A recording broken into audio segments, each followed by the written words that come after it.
The man moved closer, his tone shifting. "You're beautiful, Sandra. Just trust me." What followed was a nightmare Sandra would never forget. As the man slept with her, the pain was unbearable, and she screamed, tears streaming down her face. The man didn't stop. He had his way, ignoring her cries until she eventually passed out from exhaustion. The clock on the wall ticked steadily as the evening breeze blew softly through the small living room window. Sandra and Lizzie sat cross-legged on the rug, watching a comedy show on the old TV. The laughter from the screen filled the room, but their hearts weren't entirely in it. It had been a strange few months, with their mother, Mama Sandra, behaving in ways they couldn't quite understand. Their mother, whose name was Bisi, was in her late 30s. She had been divorced for years, ever since Sandra was 6 and Lizzie was 4. Life hadn't been easy for her, raising 2 daughters alone. But Bisi was beautiful and lively, the kind of woman who turned heads when she walked down the street. Lately, though, she had been doing things that made her daughters feel confused and uncomfortable. It had started a few months ago. Bisi had begun bringing men home. The first time it happened, Sandra and Lizzie were sitting on the couch, eating and watching cartoons. Their mother came in with a man they didn't know. He was tall, with a shiny bald head and a loud laugh. "Good evening, girls," he had said, but Sandra and Lizzie just mumbled a greeting, unsure what to make of him. "Go to bed early tonight, okay?" Bisi had told them with a bright smile. She and the man disappeared into her bedroom, shutting the door firmly. At first, everything was quiet. Sandra and Lizzie continued watching TV, trying to pretend nothing was strange. But then, after a few minutes, there was a loud thud, followed by a strange noise that sounded like a groan. The girls exchanged wide-eyed glances. "What's that?" Lizzie whispered, clutching her fork. Sandra frowned. She was only 14, but she felt like she had to protect her little sister. "I don't know," she said. "Wait here." She got up, her heart pounding, and walked to their mother's bedroom door. She knocked lightly at first, then louder when there was no response. "Mummy, are you okay?" Sandra called out, her voice shaking. The noise stopped abruptly. There was a long silence, and then Bisi's voice came, sharp and irritated. "Sandra, go back to the living room. I'm fine. Don't disturb me." Sandra hesitated, but when her mother didn't say anything else, she slowly returned to the living room. Lizzie looked up at her, her big 12-year-old eyes filled with questions. "What did she say?" Lizzie asked. "She said she's fine," Sandra replied, sitting back down. But the noise started again a few seconds later, louder this time. The girls looked at each other, unsure what to do. Eventually, they turned the TV volume up and tried to ignore it, but the questions lingered in their minds. After that night, it became a pattern. Every week or so, Bisi would bring home a new man. Sometimes they were loud and flashy, laughing in the living room before retreating to the bedroom. Other times they were quiet and formal, nodding politely at the girls before following their mother. Sandra and Lizzie didn't like it. They felt embarrassed and confused, but they didn't know how to talk to their mother about it. Whenever Sandra tried to bring it up, Bisi would wave her off. "You're too young to understand," Bisi would say. "Focus on your studies." Lizzie, on the other hand, didn't even try. She would sit on her bed at night, hugging her teddy bear, staring at the wall as the noises from their mother's room filled the small house. She wanted to ask Sandra what she thought, but she didn't know how to put it into words. One evening, after another man had left, Lizzie finally spoke up. "Why does Mummy always bring men home?" Sandra sighed. "I don't know," she said. "Maybe she's lonely." Lizzie frowned. "But why does it always sound like they're fighting in her room?" Sandra didn't know what to say. She had wondered the same thing, but she didn't want to scare her little sister. "It's not fighting," she said finally. "Maybe they're just talking loudly. Lizzie wasn't convinced. She decided she had to find out for herself. The next time BC brought a man home, Lizzie was ready. It was a Saturday night, and the girls had been watching a reality show on TV. Their mother came in with a man who looked younger than usual, wearing a shiny chain around his neck. "Good evening," the man said, smiling at the girls. Sandra didn't respond, but Lizzie nodded quickly, pretending to be focused on the TV. "Go to bed soon, okay?" BC said, as she and the man disappeared into the bedroom. As usual, the strange noises began a few minutes later. Lizzie waited until Sandra was distracted, then quietly slipped off the couch and tiptoed down the hallway. She stood outside her mother's door, pressing her ear against the wood. The sounds were louder here. There were heavy thuds, groans, and what sounded like laughter. Lizzie's heart raced. She wanted to knock, but she was too scared. Instead, she crouched down and peeked through the keyhole. At first, all she could see was movement, shadows shifting back and forth. Then she caught a glimpse of her mother's face. BC looked different, almost like she was in pain, but also not. Lizzie didn't understand what she was seeing. She quickly pulled away from the keyhole, her cheeks burning. She ran back to her room and climbed into bed, pulling the blanket over her head. Her heart was pounding, and her mind was racing with questions. What was her mother doing? Why did she look like that? Lizzie didn't know the answers, but she felt like something wasn't right. Over the next few weeks, Lizzie became more and more curious. She started paying closer attention to the men her mother brought home, trying to figure out what kind of people they were. Some were friendly, joking with her and Sandra, while others barely acknowledged their existence. Sandra, meanwhile, tried to pretend everything was normal. She didn't want to think about what was happening in their mother's room, so she buried herself in her schoolwork. But deep down, she knew it wasn't normal for their mother to act this way. One day, after another man had left, Sandra finally decided to confront her mother. "Mummy, why do you keep bringing men home?" BC looked up from her plate of jollof rice, her expression guarded. "What kind of question is that?" "It's just, we don't understand," Sandra said, choosing her words carefully. "It's confusing for us." BC sighed, putting down her fork. "Sandra, I'm an adult. I don't have to explain myself to you." "But we're your children," Sandra said. "We live here too." BC's face hardened. "Enough," she said. "You don't get to question me about my life." Sandra bit her lip and looked away, her chest tight with frustration. Lizzie watched the exchange silently, her curiosity growing. She decided that the next time her mother brought a man home, she would find out the truth, no matter what. It was a warm evening, and Sandra and Lizzie were sitting on the floor of the living room, eating bread and tea for dinner.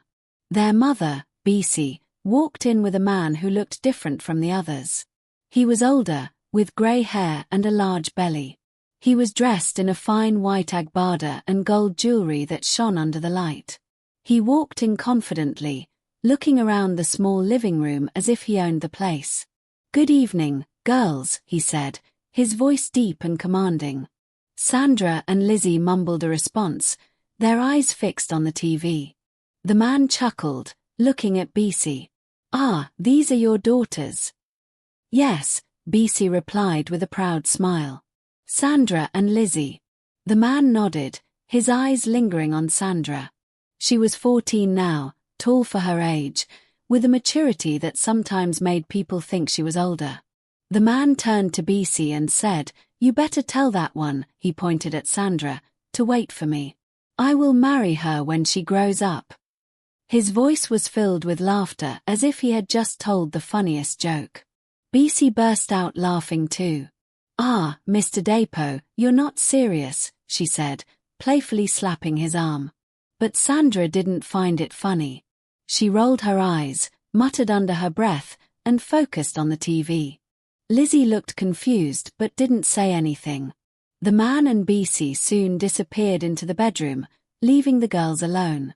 Sandra could still hear her mother laughing loudly as the bedroom door shut. Sandra and Lizzie sat in silence for a while. Lizzie was picking at her bread, but her mind wasn't on her food. She was thinking about what the man had said about marrying Sandra. It didn't make sense to her, but she didn't want to ask Sandra about it. The noise started soon after the door closed. It was the same sound they had heard so many times before: thuds, groans, and muffled laughter. Lizzie shifted uncomfortably, pretending to be interested in the cartoon on TV. Sandra, however, was tired of pretending. "I've had enough," Sandra muttered, standing up. Lizzie looked at her, startled. "What are you doing?" Sandra didn't reply. She tiptoed toward the hallway, her heart pounding. She had never dared to open her mother's door before, but tonight she felt bold. Maybe it was the way the man had looked at her, or maybe it was the way her mother had laughed at his ridiculous joke. Whatever it was, Sandra felt like she couldn't keep quiet anymore. Sandra reached her mother's bedroom door and hesitated for a moment. The noises were louder here, and her heart raced as she stood there. But she didn't let herself overthink it. Before she could change her mind, she grabbed the doorknob and pushed the door open. The scene inside made her freeze. Her mother and the man were on the bed, tangled in blankets. As soon as the door opened, they jumped apart, looking shocked. Bisi grabbed a blanket to cover herself while the man fumbled to grab his shirt. "Sandra!" Bisi screamed, her voice shaking with anger and embarrassment. "What are you doing? Get out of here!" Sandra didn't say a word. Her eyes darted between her mother and the man, and then she turned and stormed out of the room. She felt hot tears stinging her eyes, but she refused to cry. She went back to the living room, grabbed Liz's hand, and pulled her toward their bedroom. "What happened?" Lizzie whispered as Sandra shut the door behind them. "Nothing," Sandra snapped, sitting on her bed. "Just go to sleep." Lizzie wanted to ask more, but the look on Sandra's face stopped her. She climbed into bed quietly, though her mind was spinning with questions. The next morning, Bisi was furious. As soon as Sandra woke up, her mother called her into the living room. Mr. Dapo was gone, but Bisi's anger hadn't left. "How dare you?" Bisi shouted, her hands on her hips. "How dare you open my door like that?" Sandra stood there silently, her face hard and unrepentant. "You're our mother," she said finally. "You shouldn't be doing things like that while we're here." Bisi's eyes widened in shock. "What did you say?" Sandra crossed her arms, refusing to back down. "You're supposed to take care of us, not bring strange men into the house." That was the last straw for Bisi. She grabbed a cane from behind the couch and pointed it at Sandra. "You think you can talk to me like that? You think you're the mother in this house now?" Before Sandra could react, Bisi began flogging her. The cane came down hard on Sandra's back and arms. Sandra bit her lip, refusing to cry out, but tears streamed down her face. Lizzie, who had been peeking from their bedroom door, ran forward and tried to stop her mother. "Mummy, please." Lizzie cried. "It's enough. Stop." But Bisi was too angry to listen. She only stopped when Sandra collapsed onto the floor, sobbing quietly. Bisi threw the cane aside and stormed out of the house, slamming the door behind her. Lizzie knelt beside Sandra, her own eyes filled with tears. "Are you okay?" she whispered. Sandra nodded weakly, wiping her face. "I'm fine," she said, though her voice was shaky. For the rest of the day, the house was quiet. Bisi didn't come back until late in the evening, and when she did, she didn't say a word to her daughters. Sandra stayed in her room, lying on her bed, staring at the ceiling. Her back still hurt, but it was her heart that felt the heaviest. Lizzie sat on her own bed, hugging her knees. She didn't know what to say to her sister. She hated seeing Sandra in pain, but she also didn't understand why their mother was acting this way. As the night wore on, Lizzie finally broke the silence. "Sandra," she said softly, "why do you think Mummy does this?" Sandra didn't answer right away. She turned her head to look at Lizzie, her eyes filled with sadness. "I don't know," she said. "But it's not right." Lizzie nodded, her heart heavy. She didn't understand everything that was happening, but she knew one thing for sure: their family was broken, and she didn't know how to fix it. The sun had barely risen when Sandra and Lizzie left the house for school. They didn't bother to wake their mother to ask for lunch money, which was very unlike them. They were still upset about everything that had happened the day before. Sandra's back ached from the flogging, and Lizzie felt guilty for not doing more to protect her sister. As they walked to school, neither of them spoke. The usual chatter and laughter that filled their mornings were absent. Sandra walked with her head held high, but Lizzie could see the sadness in her sister's eyes. When they reached the school compound, they went their separate ways to their classrooms without saying a word. At school, their friends noticed something was wrong. Sandra, who was usually lively, sat quietly at her desk, staring out the window. Lizzie, who loved playing games during break time, stayed in her seat, pretending to read a book. Their teachers noticed the change too, but no one said anything. When the bell rang for the end of the school day, Sandra and Lizzie walked home together in silence. The weight of the previous day still hung over them like a cloud. When they got home, they were surprised to find the dining table set with plates of their favorite meal: jollof rice with fried chicken and plantains. The aroma filled the small house, and for a moment, the girls forgot their sadness. They sat down and ate quietly, grateful for the food but unsure what to make of the gesture. As they were finishing their meal, their mother walked in. This time, she was alone, there was no man following her. BC looked at Sandra and Lizzie with a softness they hadn't seen in a long time. She sat down beside Sandra, who immediately tensed up. "I'm sorry, Sandra," BC said, her voice low and sincere. "I know you're upset with me, and I understand why. But one day, you'll see why I do what I do. It's not easy being a mother on my own." Sandra didn't respond. She kept her eyes on her plate, pushing the rice around with her fork. BC sighed and reached out to touch her shoulder, but Sandra pulled away. Lizzie, watching the exchange, felt a mix of emotions. She wanted to forgive her mother, but she didn't understand why things had to be this way. She looked at Sandra, hoping her sister would say something, but Sandra remained silent. BC eventually stood up and went to her room, leaving the girls alone. Sandra pushed her plate aside and got up from the table. "I'm going to bed," she said, her voice cold. Lizzie watched her leave, her heart heavy. The following morning, Lizzie decided not to go to school. "I don't feel like it," she told Sandra, lying on her bed with her face turned to the wall. Sandra didn't argue. She understood that her sister was tired of everything. She grabbed her school bag and left the house alone, walking the familiar path to school. The morning air was cool, and the streets were busy with people going about their day.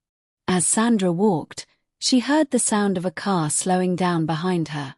She turned her head and saw a shiny black car pulling up beside her. The window rolled down, and she recognized the face of the old rich man her mother had brought home, the one who had joked about marrying her. "Hello, Sandra," the man said, smiling warmly. "What a coincidence.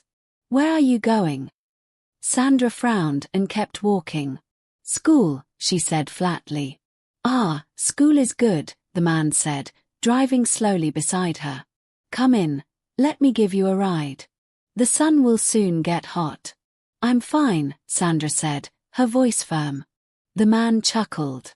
"Don't be stubborn. I just want to help." Sandra hesitated. She didn't like the idea of getting into the car, but the thought of walking all the way to school made her pause. After a moment, she sighed and opened the car door, climbing into the passenger seat. The man smiled as Sandra sat down. Good girl, he said. You're a smart one, I can see that. Sandra didn't reply. She stared out the window, watching the streets go by. The man started talking, but she barely listened. She caught bits and pieces of his words, something about life, about school, about her future. None of it mattered to her. At some point, she felt his hand rest lightly on her lap. She stiffened and quickly pushed his hand away without looking at him. The man chuckled again, as if amused by her reaction. You're just like your mother, he said, his tone light. Strong-willed. Sandra clenched her fists but said nothing. She just wanted the ride to be over. The man reached into his pocket and pulled out a bundle of cash. Look at this, he said, holding it up. Do you know how much this is? Sandra glanced at the money but didn't reply. This is 50,000 naira, the man said, waving the cash. I could give it to you, Sandra. All you have to do is be nice to me. Sandra's stomach turned. She knew what he meant, and the thought made her feel sick. I'm not interested, she said firmly. The man laughed again. Don't be so quick to say no, he said. Think about it. That's a lot of money for someone your age. You could buy whatever you want. Sandra didn't say another word for the rest of the ride. When they reached her school, she got out of the car quickly, slamming the door behind her. The man rolled down the window and called after her. Think about it, Sandra. I'll be around. Sandra walked into the school compound, her mind racing. She felt dirty and angry, but most of all, she felt confused. The man's words echoed in her mind as she sat in her classroom, staring at her desk. Throughout the day, Sandra couldn't stop thinking about the money. 50,000 naira was more than her mother made in a month. She thought about all the things she could do with it: new clothes, school supplies, even helping her mother with bills. The thought of doing what the man wanted made her stomach bubble, but the money was tempting. During lunch break, Sandra sat alone under a tree, her food untouched. She thought about her mother's words the night before: one day, you'll see why I do what I do. Sandra didn't want to be like her mother. She didn't want to bring strange men into her life. But wasn't her mother doing it for them? To take care of them? By the time the bell rang for the end of the day, Sandra had made up her mind. She didn't like the idea, but she told herself it was just this once. She would give it a try, take the money, and never do it again. As she walked home, her heart was heavy with doubt. Deep down, she knew she was walking into something she might not be able to undo. The next day after school, Lizzie didn't come to school too. Sandra walked out of the school compound with a heavy heart. She was anxious but had already made up her mind. As she stepped onto the main road, she saw the black car waiting for her, just like the man had promised. Her heart pounded as she approached the car. The man smiled at her through the open window. Hello, Sandra.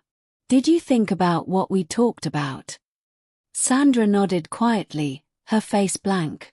She climbed into the car without saying a word, clutching her school bag tightly on her lap. The man chuckled softly and patted her shoulder as he started the car. You're a smart girl, he said as they drove. This will be our little secret. Nobody needs to know. Sandra stared out the window, not responding. Her thoughts were jumbled, a mixture of fear, shame, and uncertainty. She wanted to turn back, but she didn't know how to say it. She had already come this far. The man drove them to a guest house on the outskirts of town. It was a small, quiet place with high walls and a large gate. He parked the car and led Sandra inside, holding her hand as they walked through a narrow hallway to a room at the end. The room was quiet, dark, with a small bed and a chair in the corner. Sandra stood awkwardly by the door, clutching her bag. The man locked the door and smiled at her. Relax, Sandra, he said gently, guiding her toward the bed. You'll get used to it. Sandra felt a knot tighten in her stomach. She wanted to run, but her legs felt heavy. She sat on the edge of the bed, her hands trembling. The man moved closer, his tone shifting. "You're beautiful, Sandra. Just trust me." What followed was a nightmare Sandra would never forget. As the man slept with her, the pain was unbearable, and she screamed, tears streaming down her face. The man didn't stop. He had his way, ignoring her cries until she eventually passed out from exhaustion. When the man finished, he sat on the bed and stared at her sleeping form. He reached into his pocket and pulled out a white handkerchief. Carefully, he cleaned her genitals, folding the cloth neatly and tucking it back into his pocket. His expression was calm, as if he had done nothing wrong. Sandra woke up some time later, her body aching all over. The pain between her legs was sharp and unrelenting. She looked around the room, confused and disoriented, before seeing the man sitting in the chair, counting a bundle of money. "Here," he said, handing her the cash. 50,000. Just like I promised." Sandra didn't say a word. She took the money with shaking hands, stuffed it into her bag, and slowly stood up. The pain made it hard to walk, but she managed to follow the man out of the room and back to the car. The drive home was silent. The man tried to make small talk, but Sandra didn't respond. Her mind was blank, and she felt numb. When they reached her street, he stopped the car and smiled at her. "Remember, Sandra," he said. "This is just between us. If you ever need more money, you know how to find me." Sandra got out of the car without a word and walked toward the house. She didn't even look back as the car drove away. When Sandra entered the house, Lizzie was sitting on the couch, doing her homework.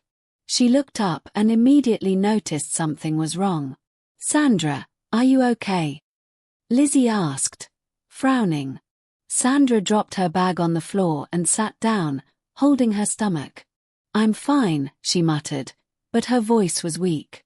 Lizzie moved closer, concern written all over her face. "You don't look fine.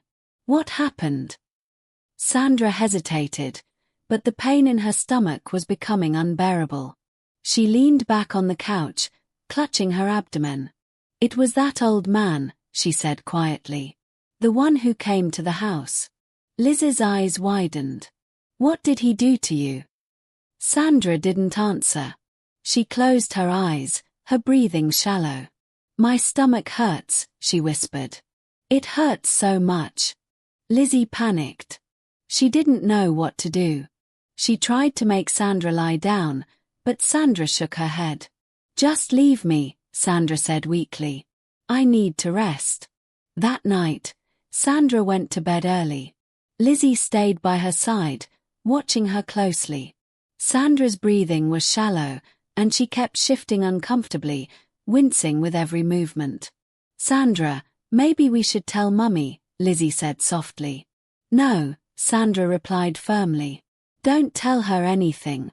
Lizzie nodded reluctantly, but her heart was heavy with worry. She stayed awake long after Sandra had fallen asleep, listening to the sound of her sister's breathing. It was uneven and labored, and Lizzie couldn't shake the feeling that something was terribly wrong. When Lizzie finally drifted off to sleep, it was close to midnight. The house was silent, the only sound the faint hum of the ceiling fan. The next morning, Lizzie woke up to find Sandra still lying in bed. She looked peaceful, her eyes closed and her hands resting on her stomach. Lizzie smiled, relieved that her sister was finally getting some rest. "Sandra, wake up," Lizzie said, shaking her gently. "It's time for school." Sandra didn't move. Lizzie frowned and shook her harder. "Sandra, wake up," she said, her voice rising in panic. Still, Sandra didn't respond. Liz's heart raced as she realized something was wrong. She touched Sandra's face and found it cold. Tears filled her eyes as she shook her sister again, screaming her name. "Mummy! Mummy!" Lizzie cried, running to their mother's room. Bessie rushed into the girl's room, her face pale with fear. She knelt by Sandra's bed, shaking her and calling her name, but it was too late. Sandra was gone. The house was filled with chaos that morning. Neighbors came running when they heard Beese's screams. Everyone gathered around, trying to understand what had happened. Beese was inconsolable. She clung to Sandra's lifeless body, wailing and begging her to wake up. Lizzie sat in a corner, tears streaming down her face, replaying the events of the previous day in her mind. She wanted to tell someone about the man, but she was too scared. When the doctor arrived, he confirmed what everyone feared. Sandra had died from internal injuries, likely caused by sexual trauma. Beese collapsed at the news, crying uncontrollably. The neighbors murmured among themselves, some blaming Beese for not protecting her daughter. Lizzie sat silently, her heart heavy with grief and anger. She made a silent promise to herself that she would never forget what happened to her sister. She would find a way to make sure the man who did this paid for what he had done. Sandra's death was a tragedy that shook the small community. It was a painful reminder of the dangers that lurked in the shadows, preying on the innocent. For Beese and Lizzie, life would never be the same. They had lost a daughter and a sister, but they had also lost a part of themselves.